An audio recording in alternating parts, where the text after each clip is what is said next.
En España nunca se dejó de luchar por la democracia. Desde la guerrilla de los años 40 hasta las primeras huelgas obreras, sectores cada vez más amplios se fueron enfrentando al régimen. En 1956 nace un potente movimiento estudiantil. En las huelgas de 1962 nace el nuevo movimiento obrero. La oposición democrática se une por primera vez desde la Guerra Civil. Este año se unirán a las actividades intelectuales de la universidad los nacidos bajo el signo de la cruzada. No sería sincero con vosotros si no os diera esta voz de alarma que siento latir en las generaciones que pasan y que desearía transmitir a los padres, a los religiosos, a los profesores, a cuantos tienen una acción rectora. Y cuidado con mezclarte con esos jaleos que tú sabes. Tendría gracia que saliera mi nombre en los periódicos. Por ser todavía mayores en la paz que en la guerra, los peligros que podrían acechar a nuestra nación por un exceso de confianza. Las dos espaldas.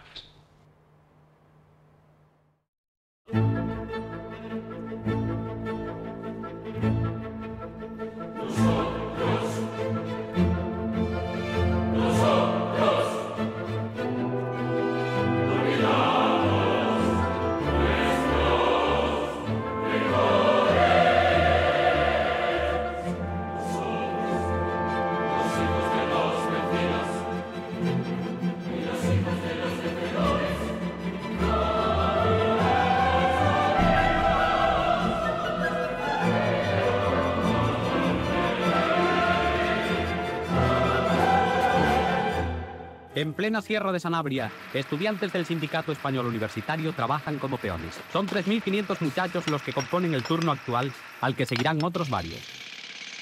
Se afanan con gran entusiasmo y voluntad en su ruda labor y comparten con los trabajadores las penalidades de la tarea y las horas de descanso.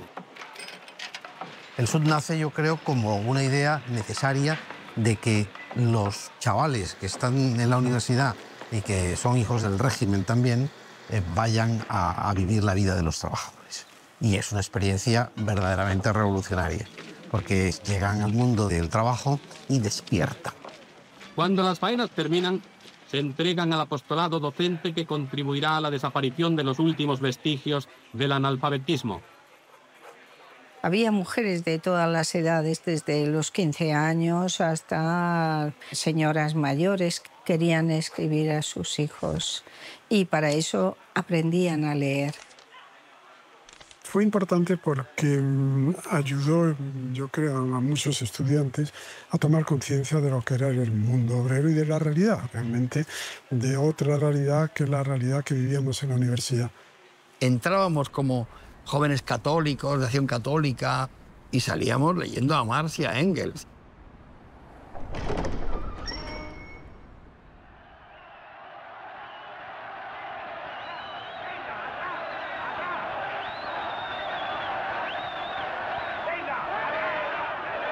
...1956 fue un año frontera dentro de la posguerra española, por los graves incidentes ocurridos en la Universidad de Madrid, que provocaron el que se decretara por primera vez en el franquismo el estado de excepción.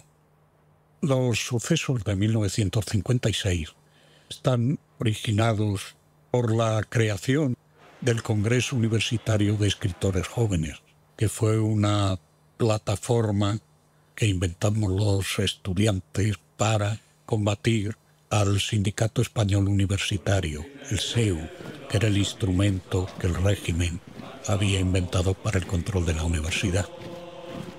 Con un cisne de nieve en la camisa azul, caeremos mirando hacia el sol. Je crois que la situation dans le milieu universitaire, surtout par rapport aux syndicats officiels, elle est très claire, elle est d'opposition manifeste. Est-ce que cette situation actuelle peut durer encore? Oui, parce que le régime a des possibilités inépuisables de répression, n'est-ce pas? Fue prohibido el Congreso Universitario de Escritores Jóvenes, lo cual nos hizo pensar en convocar elecciones libres en la universidad. Y cuando llegó el día en que se iban a celebrar, la universidad fue invadida por la Falange.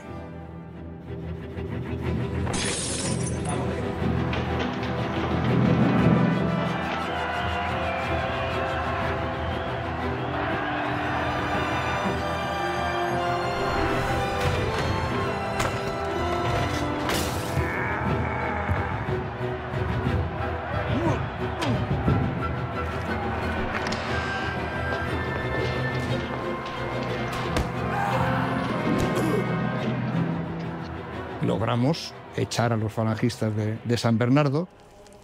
Y entonces, bueno, salimos a la calle y empezó aquella manifestación. Y la gente nos miraba asombrada.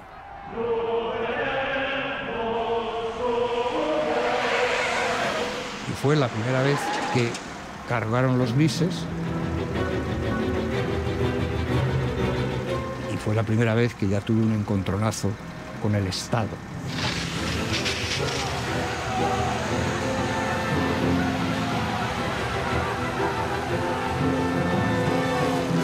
La visión de España entonces, en los años 53-56, todavía en las áreas rurales era de un país casi recién salido de la guerra civil, de miseria, de pobreza. Y en las ciudades, pues, una sensación todavía de falta de horizontes, ¿no? Y yo creo que eso nos hizo pensar a muchos que había que cambiar las cosas.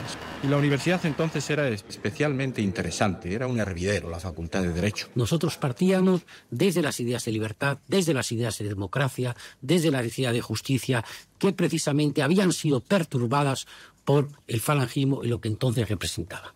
Febrero del 56 fue el comienzo también, aparte de la larga marcha del movimiento estudiantil, el símbolo del encuentro de los vencedores y los vencidos. De los hijos de los vencedores, entre los cuales yo estaba, los hijos de los vencidos, los cuales estaba Enrique y estaba Ramón, y en general el planteamiento de una política de reconciliación nacional.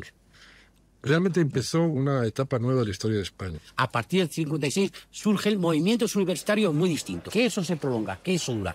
Pero ese es el comienzo del fin. Y nosotros, en nuestra intención, proyectamos ya el fin de esa larga marcha, que era el advenimiento de la democracia.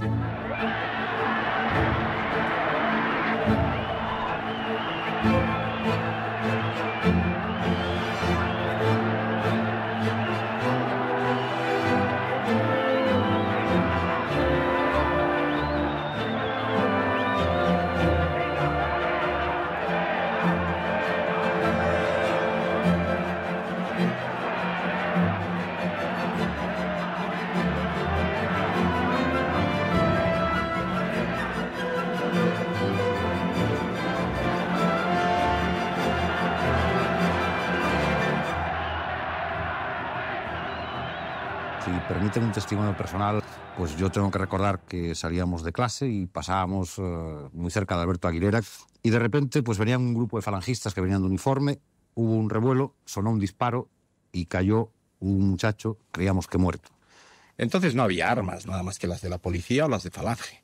Y entonces o fue por el lado de Falange o fue por el lado de la policía, pero el tiro de Miguel Álvarez, desde luego, ninguno de los que estábamos en ese planteamiento de renovación y de ruptura con el régimen no salió de ahí. Los sucesos que tan penosamente dieron lugar a la herida de este muchacho Miguel Álvarez, al falseamiento respecto de las causas de esa herida, porque no fueron estudiantes los que dispararon, sino otras personas, y como he dicho por escrito, se sabe quiénes son, pero nadie las ha dicho, y por supuesto el ministro de la Gobernación de entonces, don Blas Pérez, sí lo supo y no quiso hablar en consecuencia. El propio Franco, en palabras que dijo en un viaje a Andalucía pocas semanas después, al que intente alterar esto, sobre aquel enviaré, dijo él, la riada de mis cabildos azules y mis boinas rojas. La amenaza. Entonces, ¿qué cabía esperar? No cabía sino procurar una reforma que no fuese desde dentro, porque desde dentro era imposible, y esperar a lo que ocurrió en 1975, y desde entonces la historia de España cambió.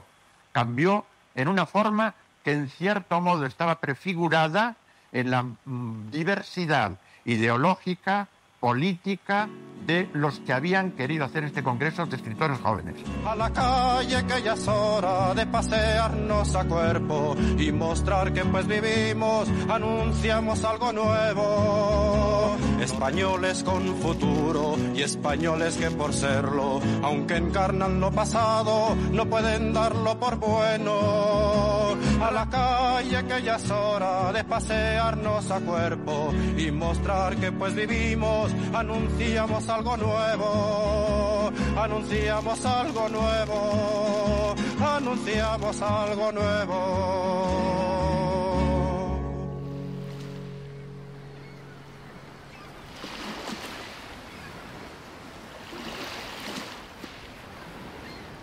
Es cierto que una lenta pena latía en el fondo. Nuestro más grande, nuestro más querido poeta quedó allí, serenamente fiel hasta el final. Pero nadie quiere remover ni airear otro triste tiempo de nuestra patria. Nadie, y menos que nadie, las nuevas vidas que desde entonces fueron pujando. Ninguno de ellos vuelve la cabeza hacia el hacha y el tajo. Todos miran, desean, exigen el retoñar de un tronco único, abierto al aire libre de una justicia ineludible, como lo soñó siempre don Antonio Machado.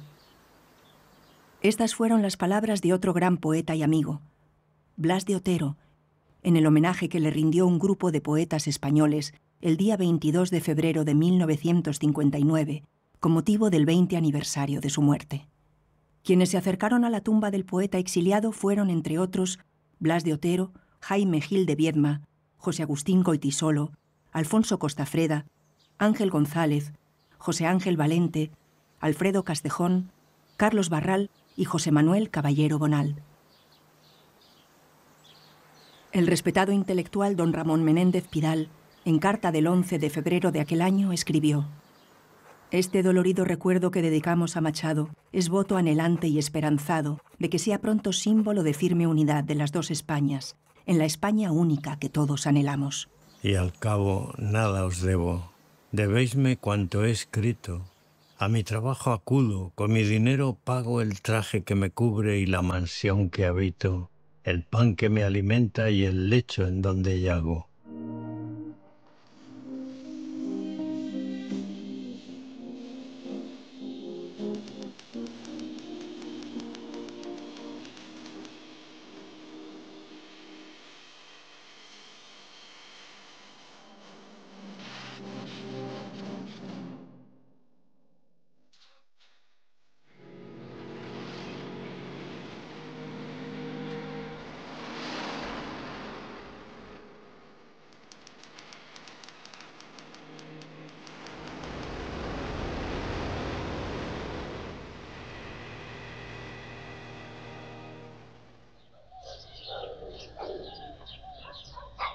The only thing that's not allowed in Spain is a strike. I mean, strikes are forbidden. Why? Because, well, we couldn't afford to have a strike. And they understand it, which is the extraordinary thing. They realize that a strike would be fatal. But how do you know they understand this?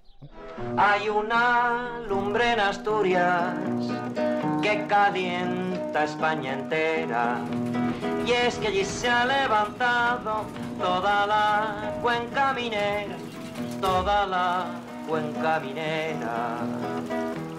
Ale, asturianos, que están nuestros destinos en vuestras manos.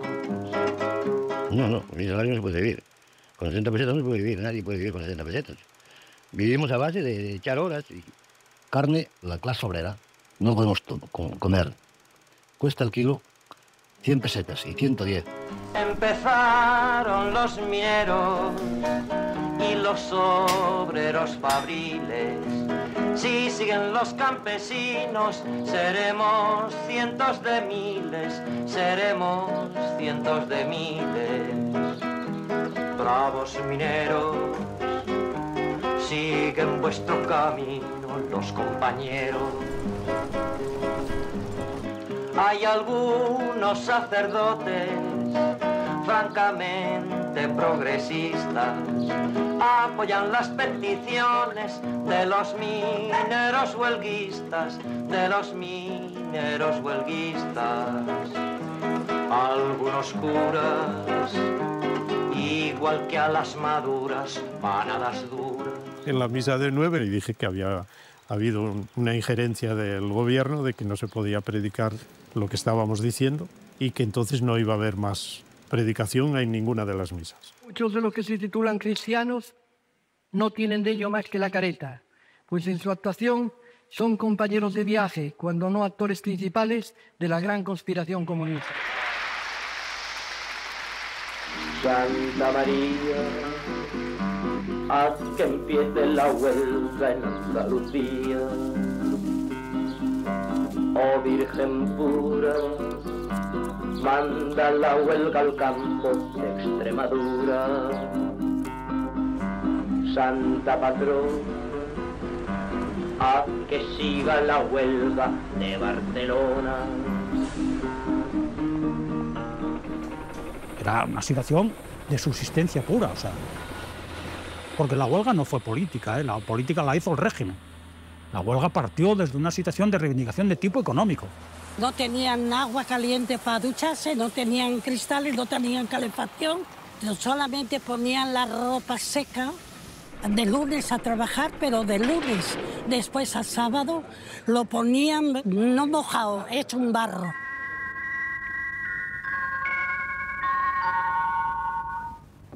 Habla Radio España Independiente, Estación Pirenaica. A las huelgas de los mineros sucedieron las huelgas de más de 60.000 metalúrgicos del País Vasco, produciéndose una profunda conmoción en todo el país. Et comment avez-vous appris qu'il y avait des grèves dans votre région? La grève de Asturias, on a appris par les journaux étrangers et la radio. La prensa y la radio extranjera nos dan cuenta de que en la región minera de Asturias se produce un movimiento huelguístico de vastas proporciones. Entretanto, la prensa y la radio española permanecen en silencio, como si tales hechos no debieran interesar a nadie. Sin embargo, roto de pronto el silencio oficial, se nos comunica por medio de una nota gubernativa que las huelgas de Asturias han sido promovidas por agentes extraños, conductores de ideologías importadas. Nada se nos dice del estado social real al que las huelgas se refieren, ni del alcance de las mismas, ni de sus objetivos, ni de los incidentes a que han dado lugar. Fuimos a pedirle la firma a don Ramón Méndez Pidal, que nos recibió. Bueno, tras leerlo y verlo y hacernos la crítica, sus palabras fueron: si esto es contra el cabrón de Franco, y firmó de inmediato. Ruego que se tomen las medidas oportunas para que los españoles sean debidamente informados de los acontecimientos que les atañen. Ruego que los conflictos de carácter social sean tratados por negociación con exclusión de toda violencia gubernativa. Ahí nacieron para nosotros las comisiones obreras. Nacieron producto de las huelgas de Asturias y de la experiencia que se había creado con esas huelgas tremendas que habían hecho que José Solís fuera en busca de los mineros para decir qué queréis. Solís sabe que el problema hay que vivirlo para encontrar su solución. Hay que dialogar para comprenderse. Que es preciso bajar al valle y a la mina para hallar caminos de convivencia. He bajado a las profundidades de esta mina, mis queridos trabajadores, para poder confraternizar con todos vosotros, porque yo afirmo que el patrono y el obrero han de ser buenos amiguitos para que el negocio del patrono vaya viento en popa. Es un truco para ver si picamos. Las huelgas del 62 fue el inicio de la rebelión, podríamos decir, y del levantamiento de las acciones de masas, y fue el primer eslabón del decaimiento de la dictadura franquista. Por supuesto que las huelgas del 62 marcaron ya un hito en Asturias y en el resto del Estado español.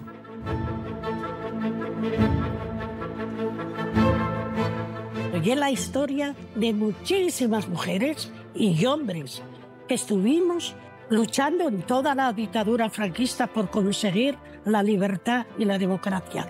Que la democracia no nos la regaló nadie, la conseguimos nosotros con nuestro esfuerzo. En plena oleada de huelgas de la minería asturiana, mientras la dictadura intentaba llegar a algún tipo de acuerdo con las instituciones europeas, en la capital bávara de Múnich se celebró del 5 al 8 de junio de 1962 el cuarto Congreso del Movimiento Europeo. Por primera vez desde el final de la Guerra Civil, participaron en él 118 políticos españoles de casi todas las tendencias de oposición a la dictadura, tanto del interior como del exilio, que habían estado en mandos opuestos durante la contienda civil que asoló España. No fue invitado el Partido Comunista, el más activo en la lucha del interior, pues en el ambiente de la Guerra Fría los comunistas quedaban sistemáticamente excluidos.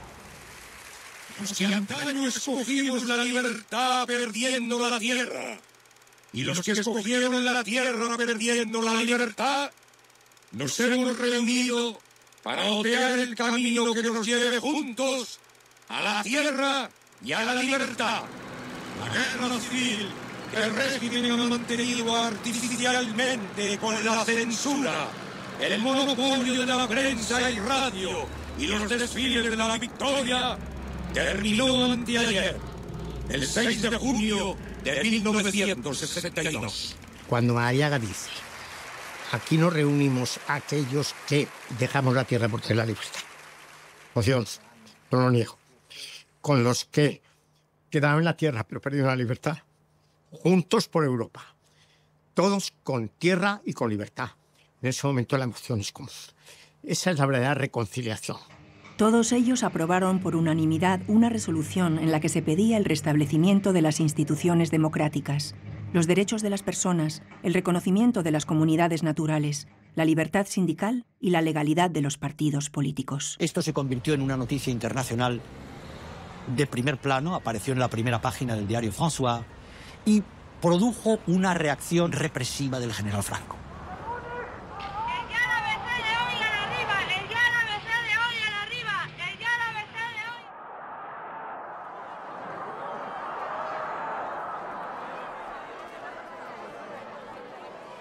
Se nos difama en el extranjero, se nos tacha de dictadores, se dice que nuestras cárceles están llenas de presos, que los españoles no son hombres, que son borregos. Y nosotros demostramos que este régimen que hoy tenemos no lo hemos conquistado hipócritamente con una papeleta, lo hemos conquistado a punta de mayonesa. La muchedumbre entona el cara al sol, finalizando con los gritos de ritual dados por su excelencia el generalísimo Frank. ¡España! ¡España! ¡España!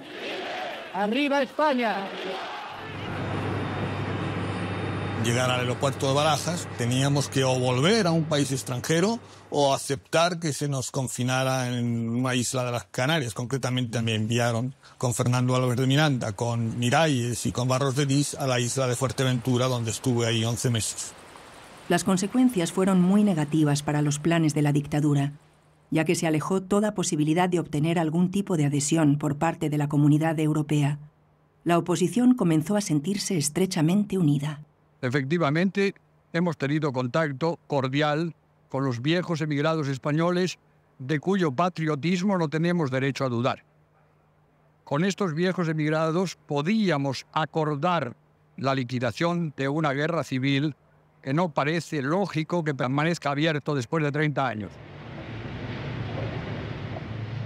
Cuando yo le entregué ya los documentos falsificados para que él viniera a España, que se le entregué ya en una avenida de París, le digo, bueno, Julián, que tenga mucha suerte.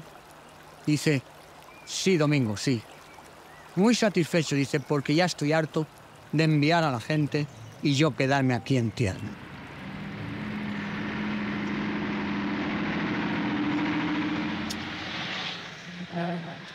Avec toi, vraiment, il n'y a pas de problème. Comment? À t'entendre, personne ne peut penser que tu es espagnol. La dernière fois, j'ai passé un copain qui parlait pas un mot de français. Il faisait semblant de s'être assoupi. N'empêche que si on lui avait posé la moindre question, nous étions cuits. Quizá tampoco había cola de voluntarios para cruzar la frontera clandestinamente y ponerse al frente del aparato clandestino del PC en Madrid.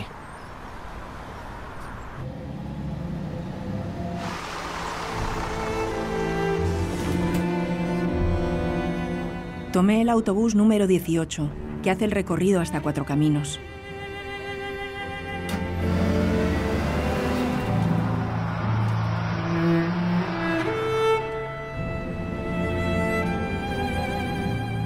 Era un día en que me sentía particularmente feliz. Recitaba en mente una poesía de Neruda.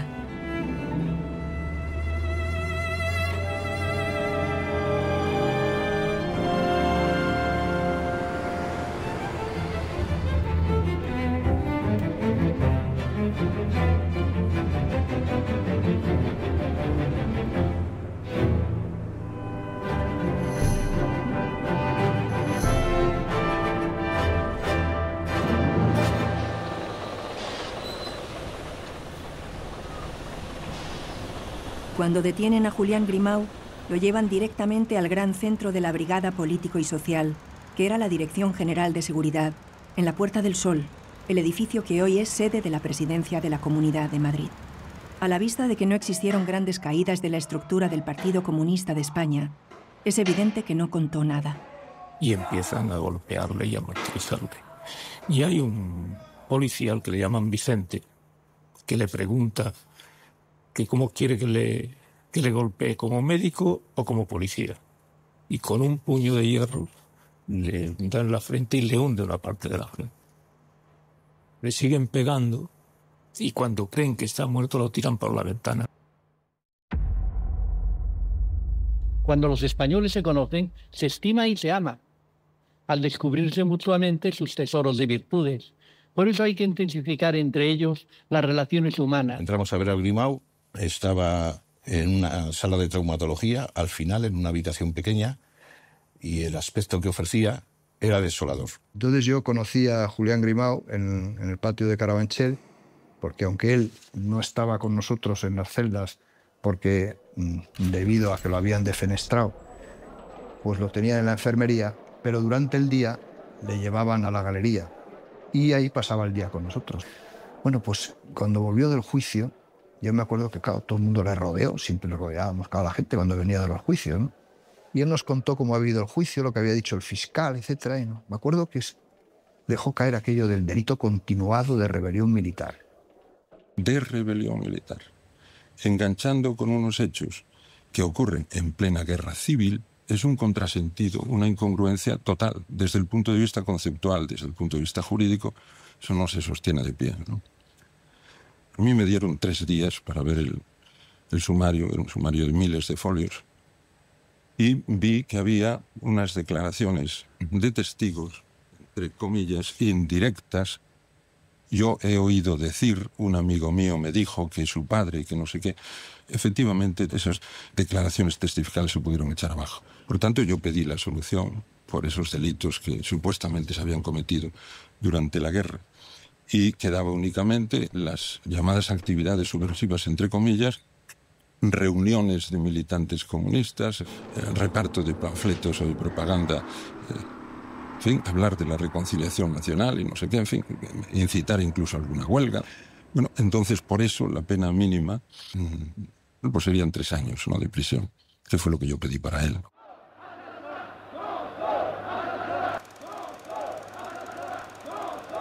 Julián Grimau fue condenado el 18 de abril de 1963 por un consejo de guerra que resultó que estaba indebidamente constituido. Según la legislación vigente entonces, el Consejo de Guerra debía estar asistido por un capitán auditor, pero resultó que el referido capitán auditor había falseado los títulos y no tenía la condición de técnico en Derecho, no era licenciado en Derecho. Je suis certain que le gouvernement espagnol a décidé délibérément de hâter l'exécution pour ne pas laisser l'opinion publique d'autres pays ne puisse pas s'exercer. Yo paso con Julián Grimau pues todas las horas de capilla. Son unas horas en las que yo encontré a Julián Grimau sin perder su serenidad, repasando fotos de su familia, hablando, era un hombre de cultura, extensa cultura. Hablamos de literatura e incluso y bastante en profundidad de la reciente encíclica de Juan XXIII, La Paz in Interris, ¿no?, que pudiese servir para que gentes que acampasen en partidos políticos diferentes y con ideologías distintas pudiesen, sin embargo, entenderse, dialogar, hablar, ¿no? Así pasaron las horas de capilla y hacia las 4:30 o 5 de la madrugada, pues subimos en una camioneta hacia el campo de maniobra de Carabanchel. Y llegamos allí y cuando le dijeron a él que avanzase hacia donde lo situaban, pidió permiso para despedirse de mí, ¿no?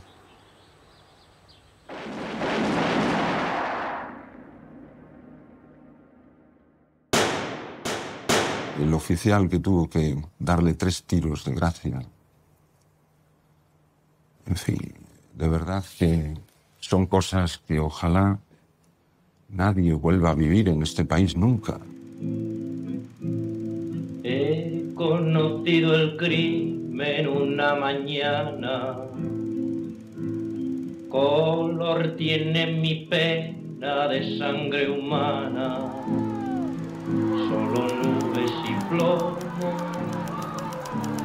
lo presenciaron.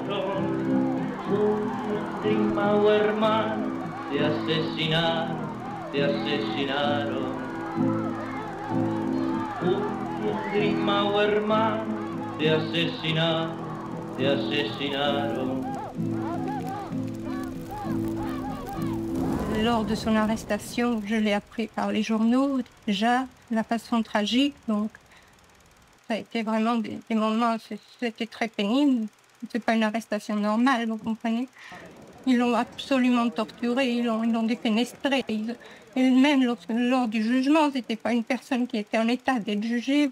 C'est quelque chose, enfin, de monstrueux, ça ne se conçoit pas.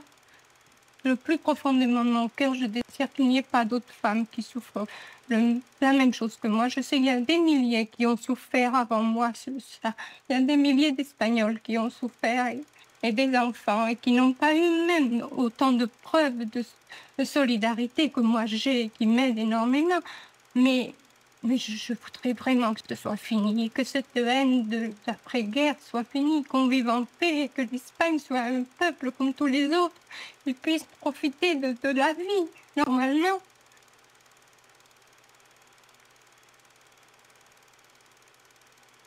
Lindo se dar el trigo por lo sembrado, regado con tu sangre, Julián Grimao. ¿Qué dirá el Santo Padre que vive en Roma, que le están degollando de sus palomas?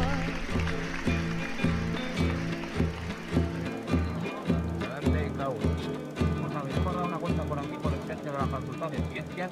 Hemos observado un grupo que se aglomeraba en la puerta de la facultad.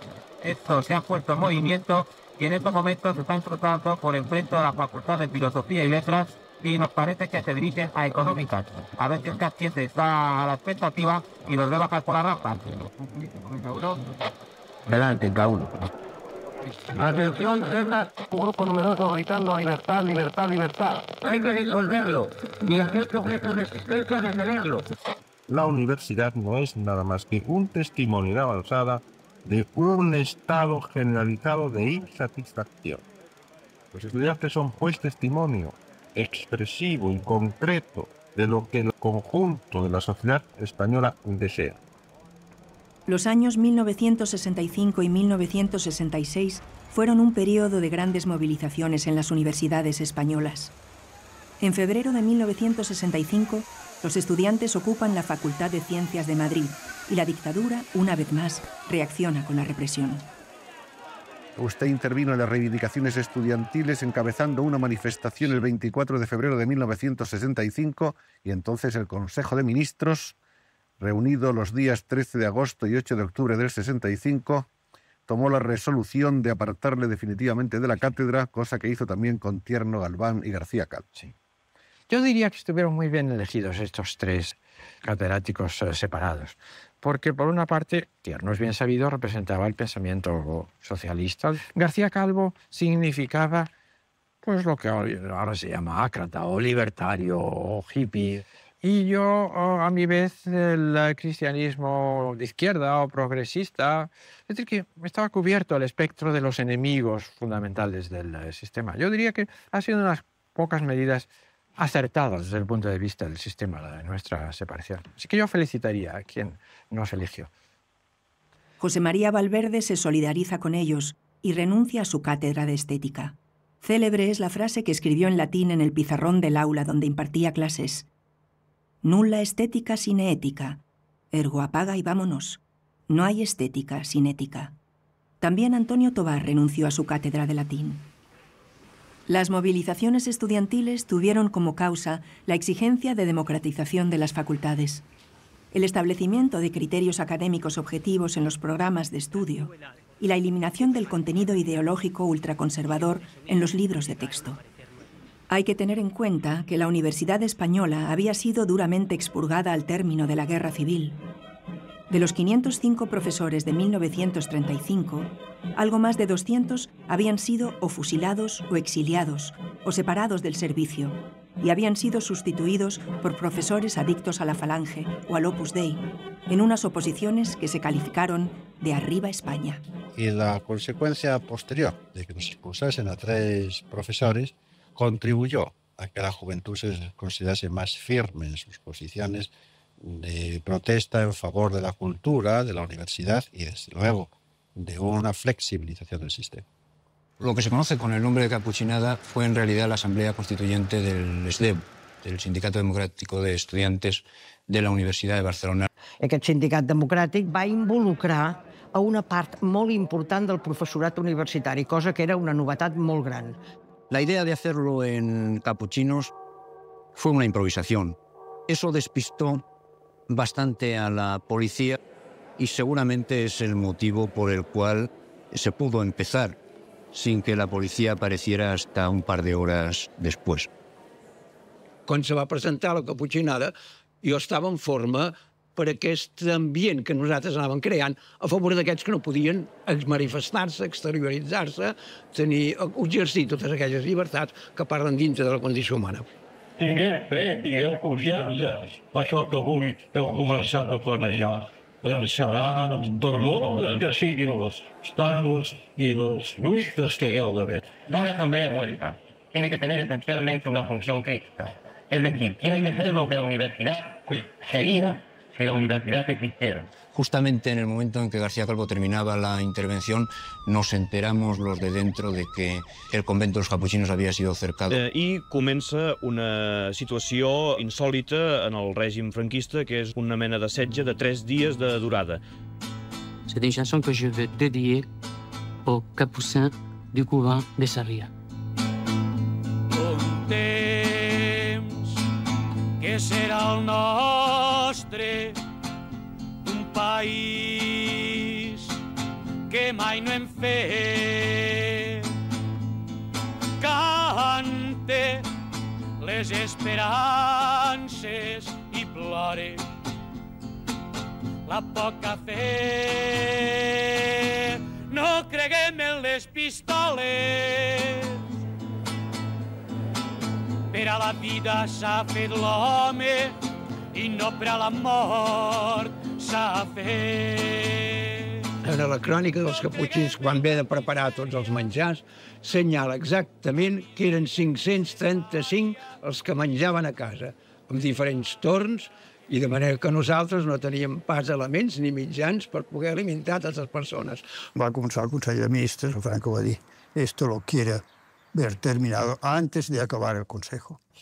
Va comparèixer tota la policia, començant pel comissari general, i van acordonar ben bé tota l'entrada i llavors van ser quan van rebentar la porta. Vam expedientar per 3 anys, o sigui que no vaig terminar la carrera de filosofia l'any 66. Després em van detindre 4 vegades, vaig estar a la Modelo, primer com delegat del sindicat d'estudiants, després per organitzar assemblees, vaig seguir a Caputxins, i finalment encara pitjor perquè vam enviar al Sàhara.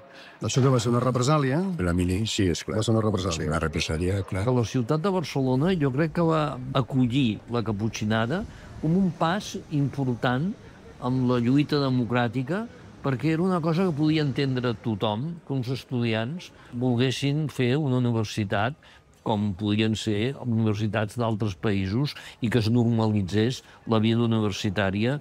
Estava implicat una part considerable de la societat barcelonina, perquè eren fills de metges, d'arquitectes, d'enginyers, d'empresaris, és a dir, tota aquella gent havia quedat tocada pel fet que els hi havien tocat els seus fills.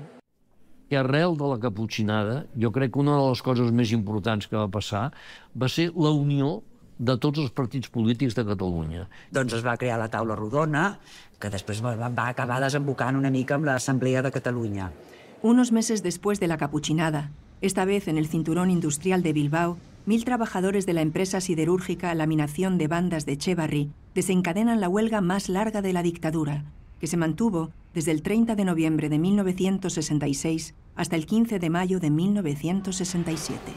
La empresa lo que quería es sacar cada vez más producción, explotar muchísimo más a los trabajadores y darles menos dinero. Y vino un nuevo gerente que puso una línea de endurecimiento, ¿no? De bajar las primas, de quitar las ventajas. Ese fue la chispa que entendió el problema.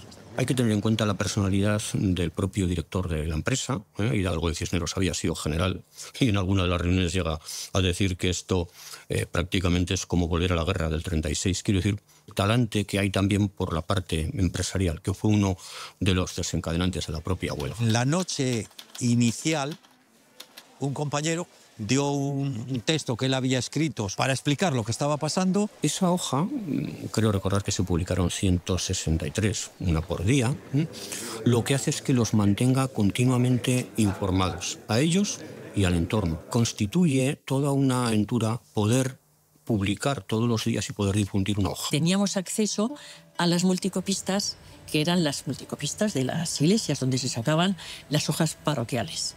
Los momentos que vivía la Iglesia en aquel entonces nos ayudaron mucho. La Iglesia estaba dando un vuelco a ese catolicismo de parafernalia, de trajes, de adornos. A raíz de la huelga de bandas, un grupo de unos 100 y pico sacerdotes de Vizcaya, estábamos en la línea más antifranquista, como en aquel momento el franquismo impedía la libertad de expresión y de asociación, de reunión, y era todo ilegal y era todo clandestino, pues, por ejemplo, una parte de nosotros nos dedicamos a tirar de vietnamita porque por zonas tirábamos panfletos de la huelga. Entonces ya llevaban 2 o 3 días, cuando los desalojaron, se habían encerrado en los locales del comedor, los echaron de allí y los dejaron en la calle.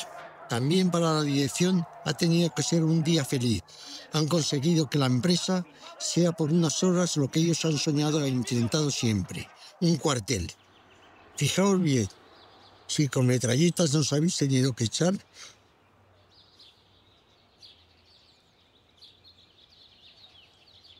con ellas nos tendréis que hacer volver si no se reconocen nuestros derechos. Pues lo del juicio de bandas nos permitió dar pues todo un aplazamiento a cualquier intento de represión. Por lo menos esa era la estrategia, ¿no? Nosotros éramos unas personas despedidas, que habíamos recibido un despido y que lo considerábamos improcedente. El juicio, recuerdo, donde estaba Magistratura de Trabajo, recuerdo toda aquella explanada impresionante llena de gente, que estaba la policía, pero no pudo hacer que no estuviéramos. Ahí sí que recuerdo con mucho miedo.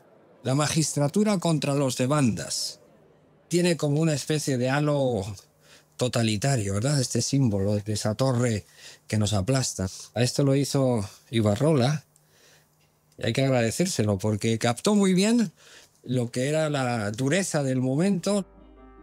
Las leyes están hechas a favor del patrón.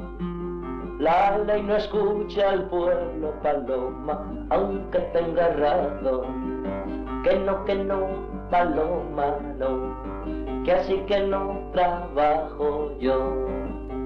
El primer golpe fue: esto no vamos a ser capaces de mantenerlo, y luego podemos presumir de que lo mantuvimos 2 o 3 meses más. Nosotros sabíamos que la cosa iba a ser larga, porque la empresa no iba a aflojar. Cuando el gobierno, por mediación del sindicato y de la Seguridad Social, nos quitó las cartillas de la Seguridad Social, pues hubo un factor de la sociedad que fue importante, que fueron médicos, que se aprestaron a prestarnos ese servicio en el momento que alguien quedase enfermo. La gente se vaciaba con nosotros, no solo los trabajadores también, la gente de los pueblos, del barrio. Nosotros, que el barrio tiene 4.500 habitantes, y la gente se volcaba. En el Estado me llegaba dinero desde, vamos, de Cádiz, de Barcelona, de donde fuera.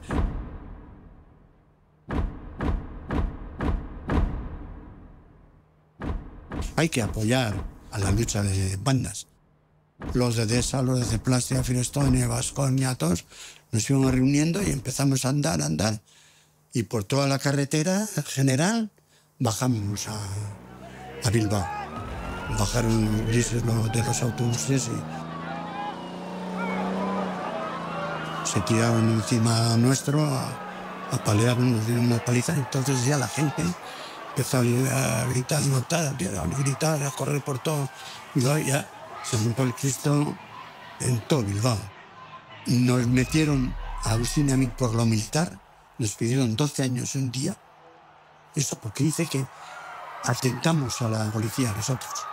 Nos dejaron molicitos a palos y dice que somos nosotros los que atentamos a la policía.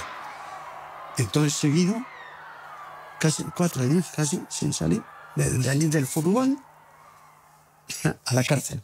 Como sacerdotes de una iglesia que tiene la obligación de proclamar la dignidad sagrada de toda persona humana, denunciamos la represión violenta de la manifestación obrera del 27 de enero, las detenciones arbitrarias de 140 obreros en la llamada mina del Alemán, la forma violenta como fue reprimida la manifestación de solidaridad con los obreros de laminación de bandas el 4 de abril.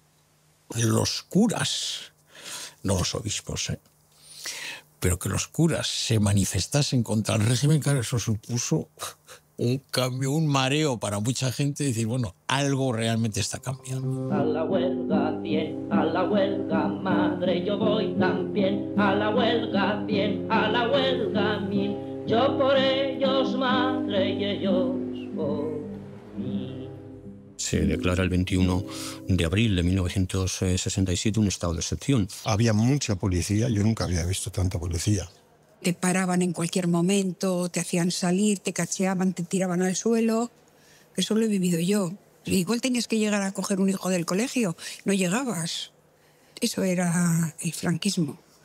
Desde el comienzo de la propia industrialización, construyen viviendas que asocian el contrato del trabajo al contrato de la vivienda y se utilizaron como elemento de presión. Todos los días venía la policía que tenía que dejar el piso. De hecho, si la huelga se paró, fue a cuenta de eso.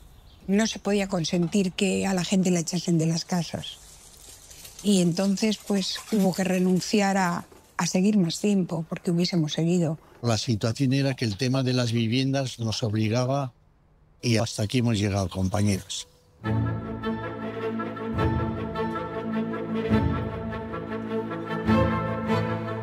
Yo creo que mientras estábamos haciendo la huelga no nos dábamos cuenta de todo lo importante que era. Y al final no salió bien, porque quedaron compañeros despedidos. Pero fortaleció muchísimo el movimiento obrero en otras provincias incluso. Abril del 67 les montamos manifestaciones muy fuertes y salieron todos los trabajadores andando por toda la carretera de Andalucía, por Legazpi, por todas las zonas industriales de Madrid a confluir en la plaza de Atocha.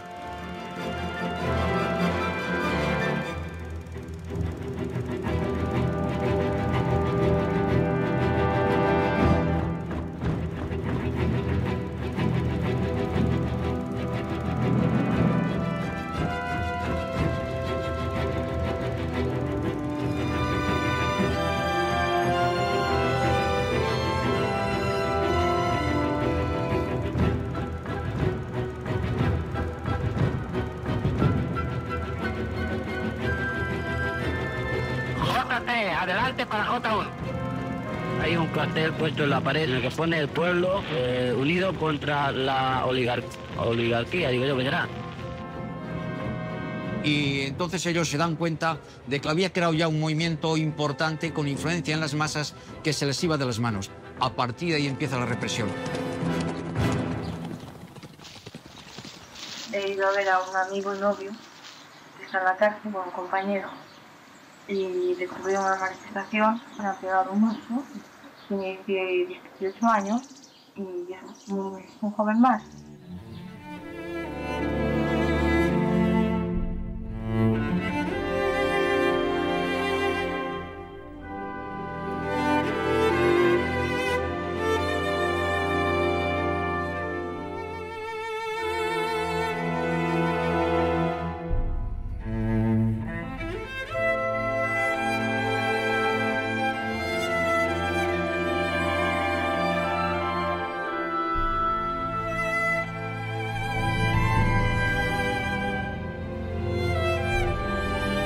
Efectivamente, a partir de esas movilizaciones de abril y octubre del 67, el régimen se dio cuenta del peligro que significaba comisiones obreras. Entonces, ¿qué es lo que hicieron? Pues decir comisiones obreras es lo mismo que el PC, porque lo digo yo, y por lo tanto, como eso está prohibido y está condenado, además, con 20 años de cárcel y todo lo que sea, pues a ti también te meto 20 años de cárcel porque eres lo mismo.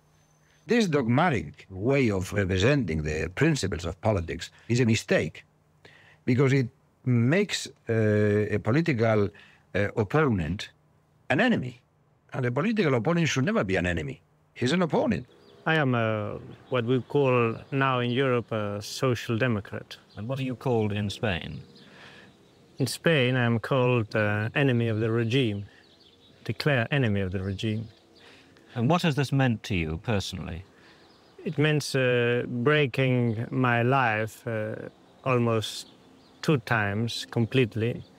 The first time I wanted to become a member of the diplomatic service, and I was jailed for 6 months for trying to organize, together with some other friends, the first democratic students' movement in Madrid University.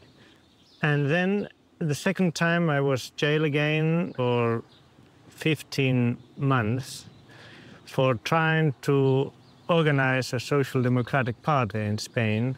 C'est magnifique avoir un pays démocratique, avoir un pays où, je sais pas, où ce que je suis maintenant en train de faire pour la télévision suisse, je peux le faire pour la télévision espagnole, alors dire ce que je pense à tout le monde, en public.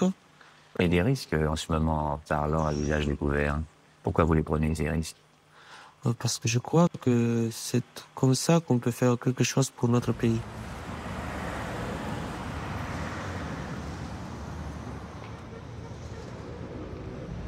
¡Paco! Te espero en el Mónaco, ¿eh?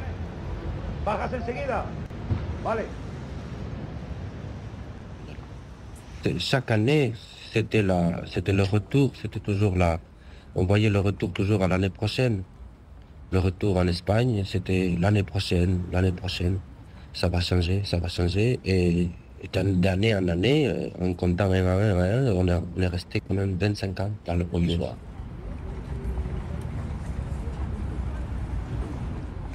Paco no puede cantar en España, está muy tarde, pero esas canciones significan que son como un aire limpio dentro de la oscuridad que hay en este país, ¿no? Il était souvent à Paris, il vient à Paris pour respirer, parce qu'il ne peut pas respirer en Espagne. Chaque fois qu'on doit chanter, il faut envoyer le programme de les chansons et à la délégation d'information, mais tout le monde dit la censure, bien sûr. On censure les chansons que tu vas chanter avant que tu chantes. Yo creo que los cantautores salimos a la palestra fundamentalmente, primero, por llevar la canción por otro camino. Además, aquí hay una situación también muy importante, que es que esas canciones cantadas en un recinto significan que hay un acto de colectividad solidaria de la gente que está allí. Yo diría que en ese momento la poesía se convierte en una arma cargada de futuro. El 18 de mayo de 1982...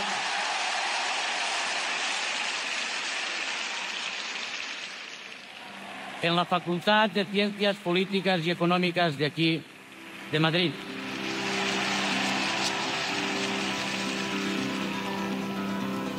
Ara que som junts,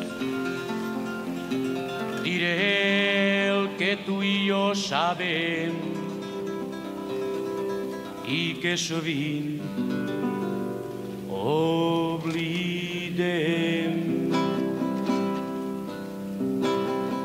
Hem vist la por ser llei per a tots. Hem vist la sang que sols fa sang ser llei del món.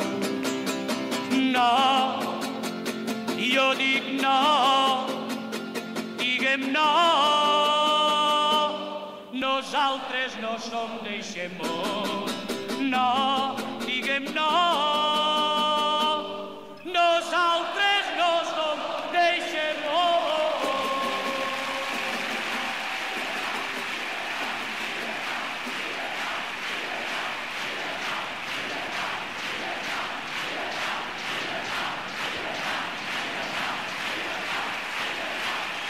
que él cursó, la policía se instaló dentro de las facultades, en los pasillos, en las aulas. Y claro, aquello hacía absolutamente imposible la vida universitaria, incluso para sectores que hubieran sido hasta ese momento apolíticos. We are fighting for basic liberties, the liberty of expression, the liberty to vote, the liberty to associate. These are three main liberties which are, of course, non-existent in Spain.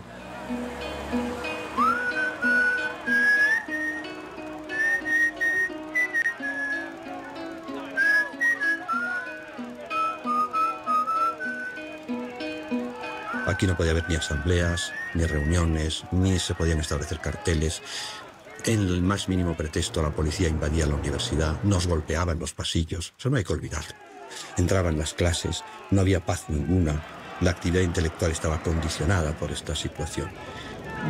¿Qué podía llevar a jóvenes universitarios de familias acomodadas, personas educadas en los colegios religiosos, qué podía llevarles a integrarse en una organización subversiva en la que corrían graves riesgos que podían desembocar en la cárcel, en la pérdida de su estatus social y, en último término, en la muerte? Una vez que se tomaba conciencia de la irracionalidad y de la deshumanización de la sociedad, cambiarla era un imperativo, una prioridad moral ante la que cualquier otra consideración cedía. Nos detuvieron en enero del 69. Salíamos de una reunión llenos de notas tomadas de esa reunión. Nos llevaron a una comisaría, de la comisaría nos llevaron a la Dirección General de Seguridad. Llegaron 3 policías de la Brigada Político-Social a casa. Hubo que pasarles al cuarto donde habitaba Enrique, mi hermano. Una vez en ese cuarto, pues empezaron a ver, pues claro, pues apuntes, libros de Ruedo Ibérico, es decir, todo lo que para ellos no era propio de la dictadura. Que el día 20 le sacan de la Dirección General de Seguridad, estaba mi madre conmigo.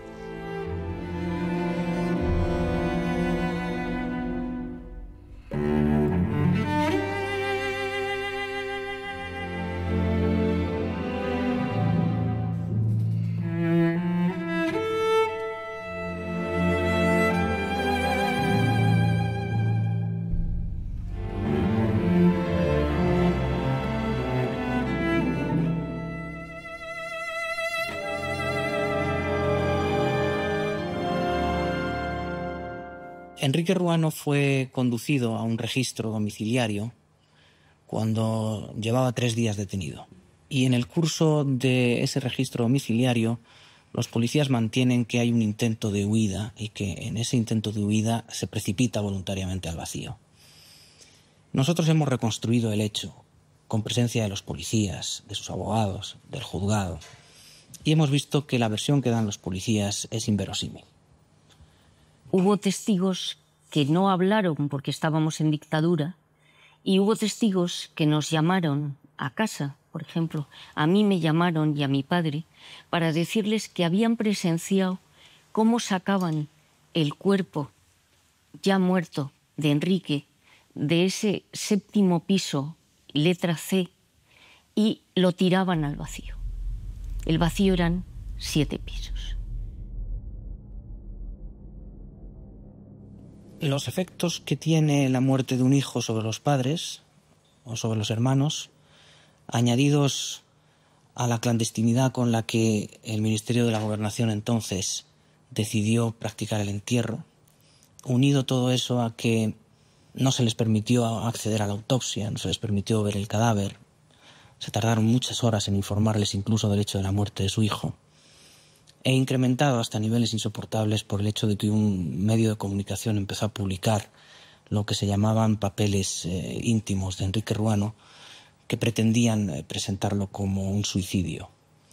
Este hecho incrementó el dolor natural de los familiares hasta niveles insoportables. El hecho fue tan brutal que las autoridades no pudieron detener un movimiento de manifestaciones, de ocupaciones de facultades, de protestas permanentes durante varios días, y eso fue lo que motivó el estado de excepción, la detención de docenas o de centenares de estudiantes y también el envío a un confinamiento por diversos pueblos de España durante toda la duración del estado de excepción.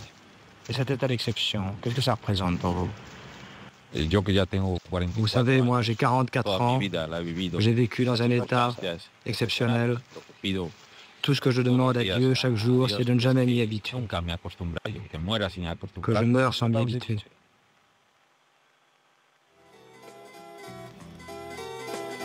No ploris més, noieta, noieta, i aixeca el teu cap, noieta.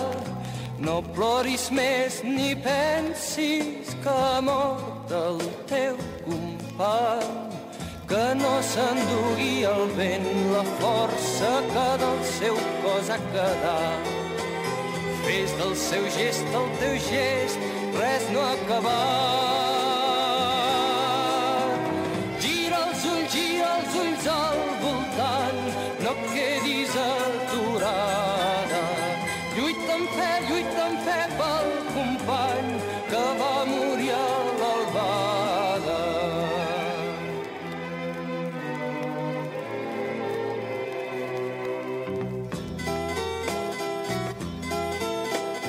No tindrà creus, noieta, noieta, ni flors als seus peus, noieta, ni sobre blanca pedra el seu nom hi haurà escrit. I per això ara et dic, no ploris, que amb el plor arriba l'oblit. Vull la seva eina, si pots, posa-hi delit.